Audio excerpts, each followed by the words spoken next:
सेवागिरी महाराजांच्या 78व्या संजीवन समाधी सोहळा प्रित्यर्थ होत असलेला हा भव्य सोहळा आणि यात्रा उत्सवाची सुरुवात आज परंपरेनुसार या झेंडा उत्सवाला सुरुवात होत असते.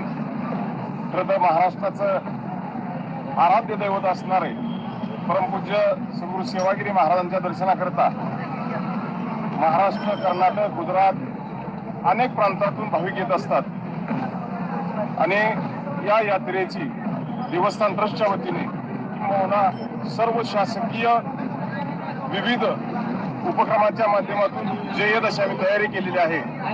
कोणतीही या ठिकाणी गैरसोय होणार नाही याची दक्षता घेतलेली आहे. आमचं यात्रेकरून एकच आव्हान असेल की आपण सद्गुरू सेवागिरी महाराजांचा आशीर्वाद घेण्याकरता यात्रेकरूंनी येणाऱ्या 18 तारखेला श्री महाराजांचा प्रमुख रथोत्सवाचा दिवस आहे, त्या दिवशी सर्वांनी दर्शनाकरता यावं एवढीच विनंती रामकृष्ण आहे. मुख्य दिवसा दिवशी कोण कोण हजर राहणार आहे? मुख्य मान्यवर आम्ही आमच्या प्रथेप्रमाणे CM, DCM तथा आपल्या जिल्ह्यातील सर्व मंत्री महोदय आणि आजी माजी सर्व पदाधिकाऱ्यांना निमंत्रित केलेलं आहे. आमचा मानस आहे की CM साहेब येतील तशी आम्ही तयारी केलेली आहे. परमपूज्य श्री सद्गुरू सेवागिरी महाराजांच्या या 78व्या पुण्यस्मरणानिमित्त आज या ठिकाणी पुसेगाव नगरीमध्ये 11 दिवसाच्या या उत्सवानिमित्त आज मानाचा झेंडा मिरवणूक या ठिकाणी या मिरवणुकीने झेंडा मिरवणुकीने आज या 11 दिवसाच्या सेवागिरी महाराजांच्या पुण्यस्मरणानिमित्त चालणाऱ्या उत्सवानिमित्त सर्व आमच्या Sevagiri high school, Hanumangiri high school, English medium, public school अशा माध्यमिक शाळा, मराठी शाळा, ग्रामस्थ भाविक वृंदाचे या समूह या ठिकाणी आज या झेंडा मिरवणुकीस सुरुवात होत आहे. त्यानिमित्तानं आज या ठिकाणी गेले 4 दिवसापूर्वी क्रिकेटचे 4 सामने देण्यास संपलेले आहे की आता आज व्हॉलीबॉल शूटिंग सामने सुरुवात होत आहे.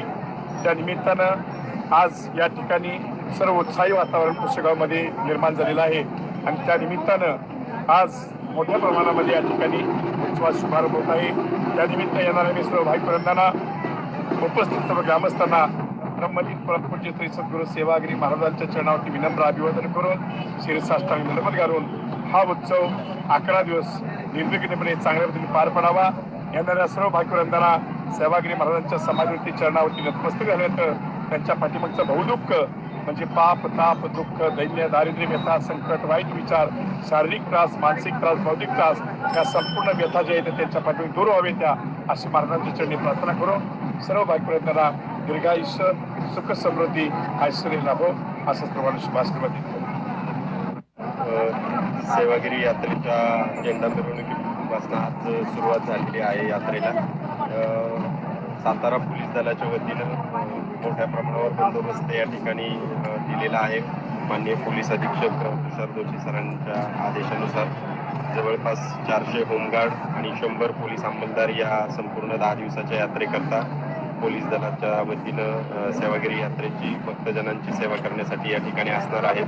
यात्रेकरूंची कोणतीही गैरसोय होऊ नये याकरता या यात्रा कालावधीमध्ये बैलगाडा शर्यत असेल, रथमिरवणूक असेल, इतर जे काही इव्हेंट महत्त्वाचे व्हॉलीबॉल स्पर्धा, कृषी प्रदर्शन या सर्वच ठिकाणी योग्य तो बंदोबस्त दिलेला आहे.